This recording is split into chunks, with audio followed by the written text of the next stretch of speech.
நம்ம பார்த்தா இப்போ நம்ப மாட்டோம் கடல்ல இருந்து பறவைகள் வரும் என்று.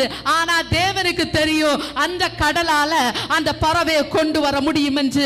மண்ணை பார்த்து சொல்றாரு இதுல இருந்து மனுஷனை உண்டு பண்ணுவோன்னு சொல்லிட்டு. ஆனா நம்முடைய பார்வைக்கு அது வெறும் மண்ணா இருக்கலாம்.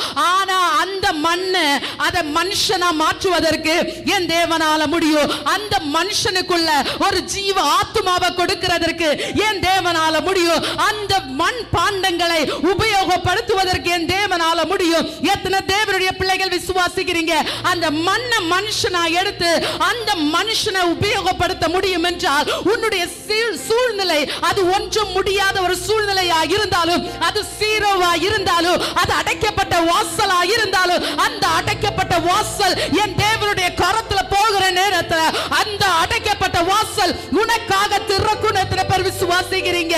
ஓ, சொல்லப்பட்ட வாக்குத்தத்தம் ஒருவேளை மனுஷனுடைய பார்வைக்கு அது நிறைவேறாதது போல இருக்கலாம். மனுஷனுடைய பார்வைக்கு அது யோபுவின் நிலைமையை போல இருக்கலாம். மனுஷனுடைய பார்வைக்கு அது எல்லாம் அடைக்கப்பட்டது போல இருந்தாலும் தேவனுடைய பிள்ளையே, என் அம்மா தேவனுடைய கையில் அது போனா, ஓ உனக்கு ஒருவேளை ரெக்கமெண்டேஷன் தேவையில்ல, ஓ யாரும் உனக்கு பரிசுல பண்ண வேண்டாம்.